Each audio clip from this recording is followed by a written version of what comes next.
Hello दोस्तों, welcome to another video. इस video में हम प्रोजेक्टाइल मोशन की डेरिवेशन करने वाले हैं और आपको बताएंगे भी कि प्रोजेक्टाइल मोशन होता क्या है, कैसे काम करता है ना। और प्रोजेक्टाइल मोशन के चार पार्ट होते हैं। एक तो पाथ ऑफ प्रोजेक्टाइल, हमें इसमें ये प्रूव करना होता है कि पाथ ऑफ प्रोजेक्टाइल जो है वो पैराबोलिक है ना, यानी कि एक ऐसे करके कर्व बनाता है वो। ठीक है। दूसरा हमें प्रूव करना है या डिराइव करना है टाइम ऑफ फ्लाइट का फॉर्मूला। मैक्सिमम हाइट यानी कि प्रोजेक्टाइल ने कितनी हाइट मैक्सिमम, जब हमने एक ऑब्जेक्ट को इनिशियल वेलोसिटी से फेंका तो उसने कितनी हाइट गेन करी, वो हम उसका फॉर्मूला डिराइव करेंगे हम मैक्सिमम हाइट में। और हॉरिजॉन्टल रेंज यानी कि हमने किसी ऑब्जेक्ट को इनिशियल वेलोसिटी से फेंका तो वो कितनी दूर जाके गिरा, तो उसके जो बीच का डिस्टेंस है उसे हम बोलते हैं हॉरिजॉन्टल रेंज। लेकिन इस वीडियो में हम path of projectile is parabolic और टाइम ऑफ फ्लाइट के फॉर्मूले को डिराइव करने वाले हैं। पाथ ऑफ प्रोजेक्टाइल में न्यूमेरिकल्स नहीं बनते हैं, लेकिन टाइम ऑफ फ्लाइट से भर भर के न्यूमेरिकल्स आते हैं। चाहे यहाँ बोर्ड एग्जाम में बोलो या जेई में बोलो, बहुत ही ज़्यादा न्यूमेरिकल्स पूछे जाते हैं। पाथ ऑफ प्रोजेक्टाइल पे कोई न्यूमेरिकल नहीं बनता, लेकिन इसकी डेरिवेशन पूछ ली जाती है आपके बोर्ड एग्जाम्स में। तो ध्यान से देखना वीडियो, और डेरिवेशन जो बहुत मुश्किल लगती थी वो बहुत ईजी हो जाने वाली है। तो स्टार्ट करते हैं अपनी पाथ ऑफ प्रोजेक्टाइल की डेरिवेशन। गाइस, पहले समझते हैं कि प्रोजेक्टाइल मोशन क्या होता है। अब समझिए, एक एग्जांपल लेते हैं जेवलिन थ्रो का। जेवलिन थ्रो तो आपने देखा ही होगा, नीरज चोपड़ा।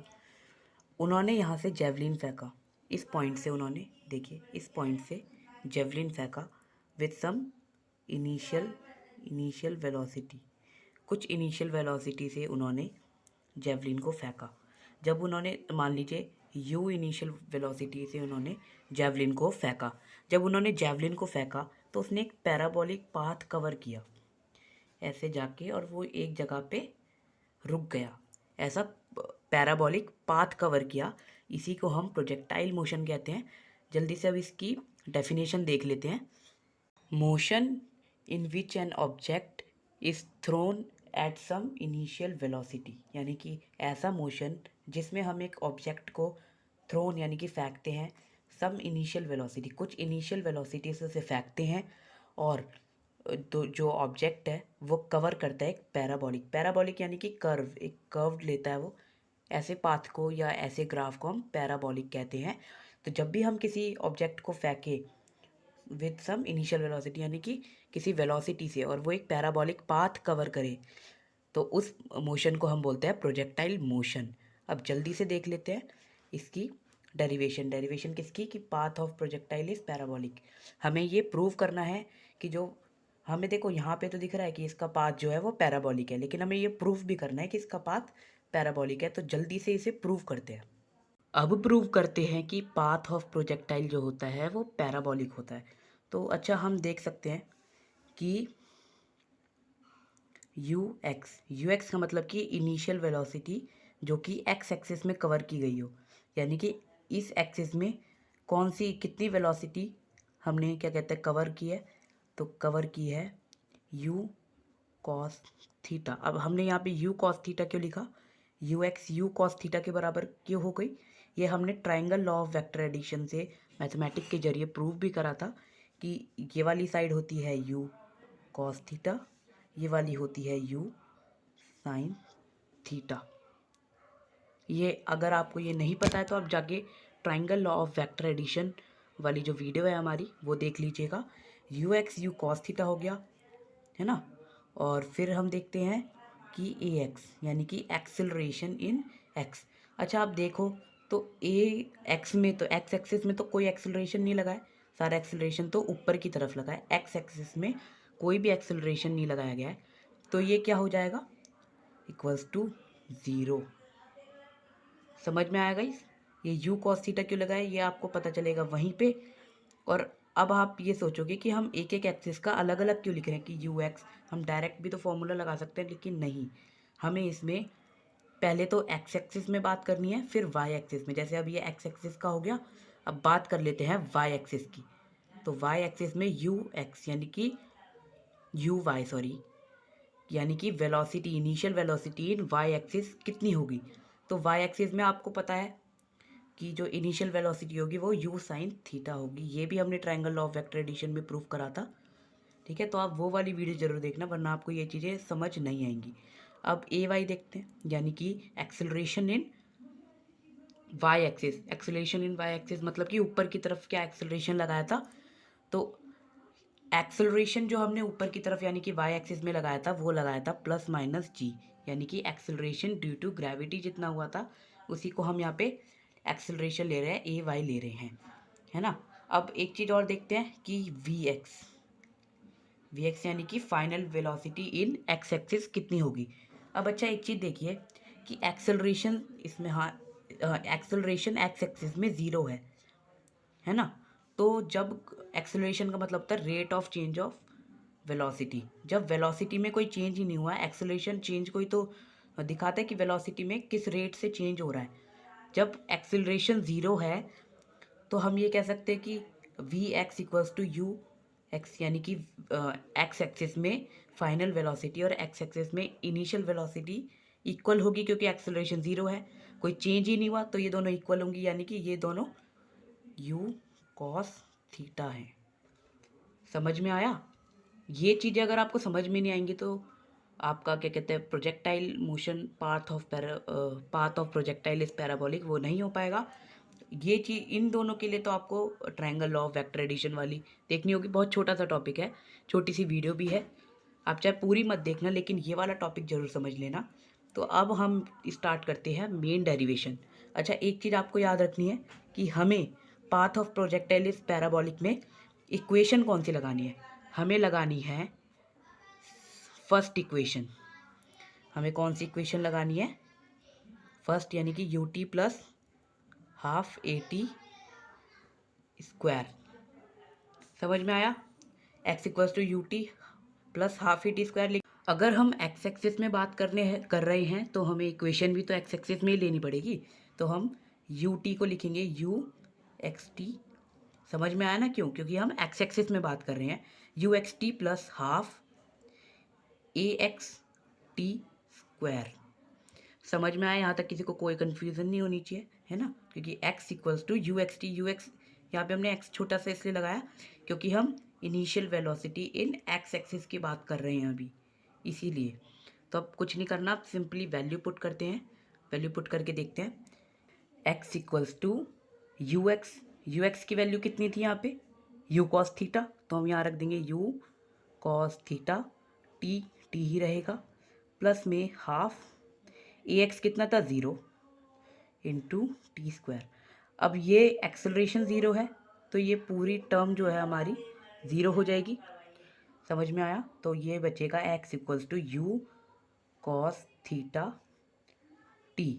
अब यहाँ से हमें टी की वैल्यू मिल जाएगी, t equals to x upon में यू कॉस थीटा। बस इस इक्वेशन को हमें मान लेना है फर्स्ट इक्वेशन। ठीक है, इस इक्वेशन को हमें फर्स्ट इक्वेशन मानना है। और अब जो हम क्या कहते हैं, अब हम लेंगे, अब हम सब खेल करेंगे वाई एक्सिस में। ठीक है, जैसे हमने अभी एक्स एक्सिस की इक्वेशन ली, अब वैसे ही हम वाई एक्सिस की इक्वेशन लेंगे। कोई दिक्कत नहीं होगी आपको, बहुत ही ईजी सी डेरिवेशन है ये। और एक चीज़ मैं आपको और बता दूं कि हमारा ये प्रूव कैसे होगा कि ये पाथ ऑफ प्रोजेक्टाइल जो है वो हमारा पैराबोलिक है। y as the function of x square, यानी कि y की इक्वेशन में एक्स स्क्वायर या x की इक्वेशन में अगर y स्क्वायर आ जाता है ना, तो हम समझ जाएंगे और ये प्रूव हो जाएगा कि हमारा जो पाथ है वो पैराबोलिक है। हमें बस यही काम करना है, या तो y as the function of x square लाना है या x as the function of y square लाना है। तो आगे वो डेरिवेशन करेंगे तो आपको खुद पता चल जाएगा, खुद आ जाएगा वो अपने आप ही। तो अब लगाते हैं इक्वेशन, यही वाली इक्वेशन, लेकिन वाई एक्सिस में। तो वाई एक्सिस में ये इक्वेशन क्या हो जाएगी, y equals to u y t plus half a y t square. ये याद रखना कि हमें फर्स्ट इक्वेशन ही लगानी है दोनों में। तो y equals to u y कितना था हमारे पास, u sine theta, plus half a y कितना था हमारे पास, ए वाई था प्लस माइनस जी, और t कितना था, t की वैल्यू हमने निकाल ली है, यहाँ पे मैं t लगाना भूल गया, लेकिन अभी हम उसे नेक्स्ट स्टेप में उसे पुट करेंगे। y equals to u sine theta t. T को हमने वैल्यू निकाली, क्या निकली, x अपॉन में यू कॉस थीटा प्लस में half plus minus g t square, यानी कि x अपॉन में यू कॉस थीटा का स्क्वायर। अब हम देख लेते हैं आगे, y इक्वल्स टू यू से यू कट जाएगा, ठीक है, तो ये क्या हो गया, साइन अपॉन में कॉस थीटा। साइन थीटा और cos theta, sine theta upon में कॉस थीटा टेन थीटा के बराबर होता है, तो ये हो जाएगा x tan theta plus half plus minus g. अब इसको हम अगर खोलेंगे तो ये हो जाएगा एक्स स्क्वायर अपॉन में u square cos square theta. थोड़ी सी सिंप्लीफाई और कर लेते हैं और हमारी प्रोजेक्टाइल पाथ ऑफ प्रोजेक्टाइल इस पैराबोलिक ये प्रूव होने वाली है सिर्फ 1 मिनट के अंदर अंदर। तो x tan theta plus minus g by 2 और ये x square u square cos square theta. y equals to x tan theta plus minus g x square upon में u square cos square theta. बस guys, अब हम यहाँ पे देख सकते हैं कि y as the function of x square आ गया है, यानी कि y की इक्वेशन में एक्स स्क्वायर का जिक्र हो चुका है। तो हम यहाँ पे समझ जाएंगे, एक लाइन यहाँ पे लिख देंगे कि S y is the function of x square, so the path of projectile is parabolic। Guys ये हमने यहाँ पे डेरिवेशन कर दी है path of projectile is parabolic की। अब हम डेरिवेशन कर लेते हैं अपने टाइम ऑफ फ्लाइट की, यानी कि जब हम किसी ऑब्जेक्ट को इनिशियल वेलोसिटी से फेंकेंगे तो वो कितनी देर हवा में रहेगा। ये बस हमें ये इसकी छोटी सी डेरिवेशन है, सब कुछ मतलब समझ लो यही वाला कॉन्सेप्ट, यही वाली जो चीज़ें थी यही सारी इस्तेमाल आएंगी यहाँ पे और जल्दी से ये भी हमारा डिराइव हो जाएगा। सो गाइज अब समझ लेते हैं what is time of flight. Time of flight का मतलब होता है कि वो टाइम जिस टाइम में इस ऑब्जेक्ट ने या किसी भी ऑब्जेक्ट ने, बॉल समझ लो जेवलिन समझ लो, उसने ये पैराबोलिक पाथ कवर किया। देखिए डेफिनेशन भी देखिए, time taken by the projectile, time taken by the projectile to cover the parabolic path, कि कितने समय में उसने पैराबोलिक पाथ कवर किया, वो हमारा कहलाता है टाइम ऑफ फ्लाइट। अच्छा, टाइम ऑफ फ्लाइट को हम बड़े टी से रिप्रेजेंट करते हैं और इसके दो भाग होते हैं, t equals to t a plus t b, यानी कि टी ए जो हमारा टी ए है वो है टाइम ऑफ एसेंट, और जो हमारा टी और टी इसे डी मान लीजिए, टी डी है हमारा टाइम ऑफ डिसेंट। अभी सब समझाऊंगा कि टाइम ऑफ एसेंट क्या होता है, टाइम ऑफ डिसेंट क्या होता है। टाइम ऑफ एसेंट यानी कि उतना टाइम जितना टाइम एक प्रोजेक्टाइल को लगा यहाँ से यहाँ पहुँचने में, ये टाइम हमारा कहलाएगा टाइम ऑफ एसेंट। और इस पॉइंट से इस पॉइंट तक पहुँचने में जितना टाइम लगा वो कहलाया जाएगा टाइम ऑफ डिसेंट। अब इस तरह से समझिए, हमने किसी प्रोजेक्टाइल को फेंका तो वो एक मैक्सिमम वेलोसिटी अचीव करेगा, उसके बाद वो फिर से ग्राउंड की तरफ आएगा कॉज ऑफ ग्रेविटी की वजह से। अच्छा, एक चीज़ और, जब कोई ऑब्जेक्ट अपनी मैक्सिमम वेलोसिटी पे पहुंच जाएगा, यहाँ से यहाँ तक गया तो वो मैक्सिमम वेलोसिटी पे पहुंच गया एक, उसके बाद यहाँ से वो डाउन टू अर्थ जाना शुरू करेगा। जब वो मैक्सिमम वेलोसिटी पे पहुंच जाएगा तो ये ज़ीरो नहीं हो जाएगी, क्योंकि किसी ऑब्जेक्ट को हमने फेंका तो वो एक जगह जाके पहले रुकेगा, उसके बाद नीचे तक आएगा।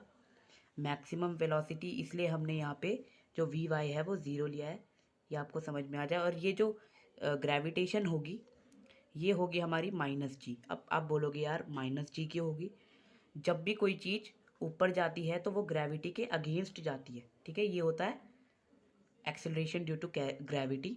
और जब भी कोई चीज़ ऊपर जाती है, वर्टिकली पाथ कवर करती है, तो वो ग्रेविटी के अगेंस्ट होती है, इसलिए हम उसे माइनस जी लेते हैं। और अगर वो डाउन टू अर्थ जाती है तो हमें उसे प्लस जी लेते हैं। लेकिन इस इक्वेशन में हम माइनस जी से ही सारा खेल रहने वाला है, सब कुछ माइनस जी से ही होने वाला। गाइज अब हम यहाँ पे डेरिवेशन देख लेते हैं। तो डेरिवेशन करने के लिए हम लगाएंगे फर्स्ट इक्वेशन, जो कि होती है v equals to u plus a T.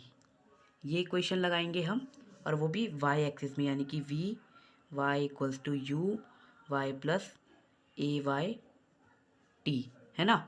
तो वी वाई कितना था, 0 हमने पीछे देख रखा है। यू वाई हमारा कितना होगा, यू साइन थीटा प्लस में ए वाई टी। एक्सेलरेशन कितना था हमारा, माइनस जी, और जो हमारा टी है वो हो जाएगा टाइम ऑफ एसेंट। ठीक है, क्योंकि दोनों इक्वल है, टाइम ऑफ एसेंट और टाइम ऑफ डिसेंट इक्वल है, तो हम उसे टाइम ऑफ एसेंट लिख सकते हैं। यू साइन थीटा यहाँ आ जाएगा, हो जाएगा माइनस का u sine theta equals to minus g t a. Minus से माइनस कटा, ठीक है, माइनस से माइनस कट गया, तो यहाँ से टाइम ऑफ एसेंट हमारा आ गया यू साइन थीटा अपॉन में जी। कॉन्ग्रेचुलेशन गाइस, आपका टाइम ऑफ एसेंट निकालने का, और टाइम ऑफ एसेंट आपका निकल चुका है। अब जो हमारा टाइम ऑफ फ्लाइट था वो था टी ए, और टाइम ऑफ डिसेंट को भी हमने टी ए ही मान लिया था, यानी कि 2TA। तो टी इक्वल्स टू, जब हम इसमें 2 लगाएंगे, 2 मल्टीप्लाई करेंगे यू साइन थीटा अपॉन में जी, तो हो जाएगा t equals to 2u sine theta upon में जी। गाइस यही होता है फॉर्मूला टाइम ऑफ फ्लाइट निकालने का। ये आपका डिराइव्ड हो चुका है। आई होप आपको ये वीडियो पसंद आई होगी, है ना। अच्छे से मैंने डिराइव कर दिया है कुछ।